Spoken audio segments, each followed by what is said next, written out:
Inside the untold story of Meghan Markle's entry into the royal family, insiders reveal how her immediate takeover of meetings stirred both awkward moments and bursts of humor, as she acted like she held the upper hand over an institution 1,000 years in the making. When someone new steps into the royal family, there's usually a drawn-out learning curve to grasp the fine points of regal living. Every newcomer must absorb countless etiquette norms while figuring out how to manage a huge team of staff and juggle a slew of high-profile events every month. This entire process can take months, sometimes even years, to settle in properly. So when Meghan Markle boldly announced her plan to hit the ground running even before her wedding to Prince Harry, the palace was gripped by a sense of impending unease.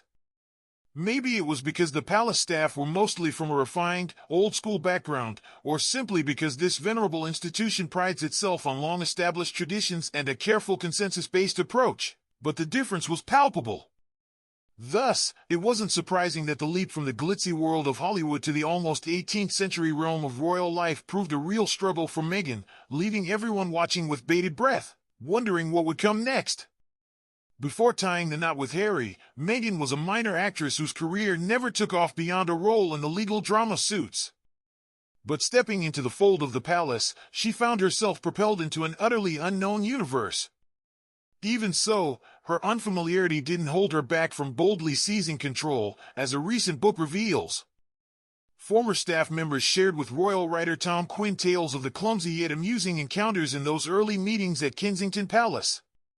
One insider recalled, "It was striking because she was so sure of herself. It was clear she wanted to lead the discussion rather than absorb how the royal family worked. She embraced the idea of taking charge without hesitation, even though the royal family is more like a carefully steered ship than a wild bull to tame." Another staffer remarked, "Meghan carried herself as if she already knew more than an institution with over 1,000 years of history." These reflections add to the chorus of voices suggesting that Meghan's fresh confidence sometimes bordered on overstepping her bounds, and this wasn't a new observation. An old friend of Princess Diana, Tina Brown, mentioned in her 2022 book The Palace Papers that Harry, who always resented strict hierarchies, was the last one who dare slow her down. They both reveled in a shared dream of sparking a global change and stepping into the celebrity spotlight once dominated by Princess Diana. Meghan wasn't willing to wait for her turn. She was 36 and saw this as a once-in-a-lifetime break, determined to make her mark. And it seemed clear that Meghan believed the secret to her rising stardom lay in squeezing every drop of effort from her team, turning them into her personal allies. Now that she was officially part of the royal family and no longer just a small-time actress, her demands naturally grew with her elevated status, a modern spirit striving to shake up the old order. One former servant of the couple told Mr. Quinn that she almost carried a messiah complex, fixated on becoming the most beloved and recognized royal. According to an ex-courtier of Queen Elizabeth II, the palace staff began to fret when it became obvious that Meghan's vision for a hands-on royal role clashed with the official, carefully curated schedule. Yet, her urge to run her own show could never eclipse the established legacy of Princess and Prince Charles, or the late Queen, the aide explained. They made it clear that Meghan seemed unaware that once you join the royal family, you follow established protocols rather than doing things your own way. One courtier even mentioned that Meghan had said, "What Diana started, I want to finish," though they noted she only intended to echo Diana's charitable efforts on a part-time basis. But no one ever said that melding into royal life was a simple transition. For instance, Diana was still young, Sarah Ferguson was notoriously headstrong, and even Princess Kate found the switch from an ordinary girl to a royal lady to be a tough adjustment.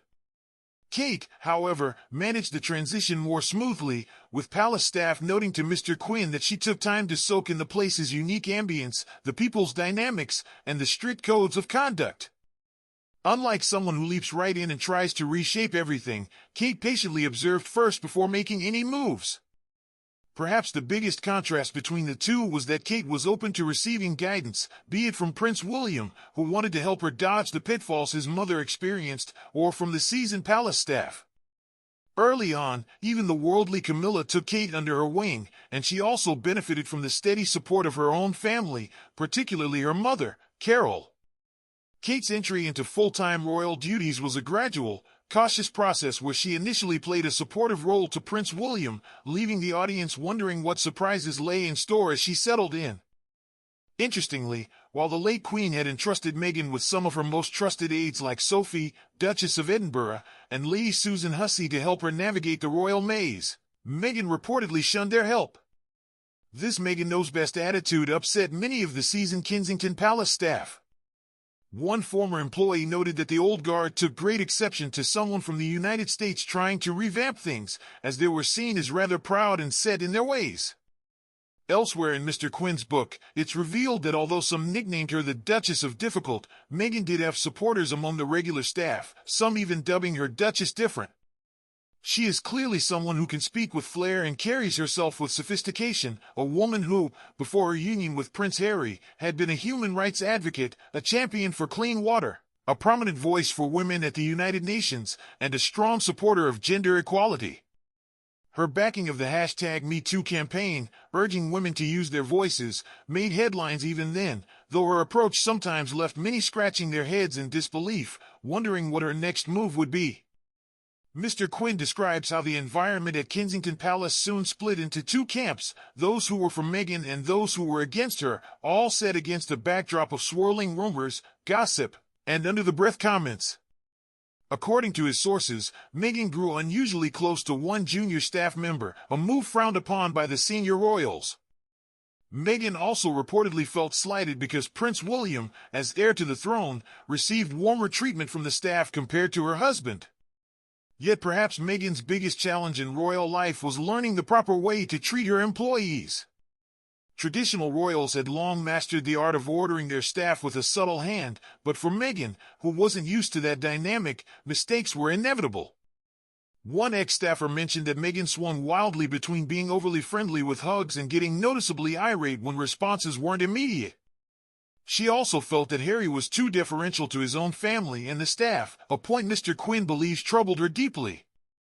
At Buckingham Palace, below-stairs staff playfully nicknamed Meghan and Harry Monica and Chandler, drawing a cheeky parallel to characters from a famous American sitcom where one is overly controlling and the other amiable yet passive. With each passing day, the whispers about Meghan's treatment of her staff grew louder in the press. The controversy surrounding bullying allegations led Buckingham Palace to launch its own investigation in 2021, though the results were kept tightly under wraps. The Mail later revealed that some former staff members dubbed themselves the Sussex Survivors Club, with a few reportedly battling symptoms akin to post-traumatic stress disorder. Even though the detailed report was never made public, Meghan's camp consistently denied the claims, with her lawyers calling it a calculated smear campaign. Prince Harry, in his revealing memoir Spare published in 2023, addressed these allegations head-on, stating, "Meg was apparently a bully. That was the latest vicious campaign orchestrated behind the scenes." He recalled how even after he and Meghan submitted a detailed, evidence-packed 25-page report to Human Resources, he still found it hard to simply brush it off.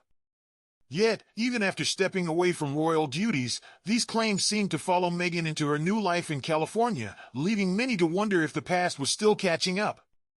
In a harsh report from September 2024, a major U.S. outlet alleged that Meghan belittles people and marches around like a dictator in high heels, fuming and barking orders. The same source also claimed that Meghan was absolutely relentless with her team, with one insider confessing, "I've seen her reduce grown men to tears." This alleged pattern of poor treatment also contributed to a high employee turnover, with reports of a revolving door of staff in her household. The latest criticism came in a splashy cover story in a magazine once known for its pro-Sussex leanings, published in January by a well-known lifestyle outlet. Two unnamed sources recounted how one colleague even took a leave of absence after a short, 3-episode stint on Meghan's podcast, Archetypes. It was said that other staff members had taken extended breaks to escape the constant pressure, some resigning or even seeking long-term therapy after working alongside her.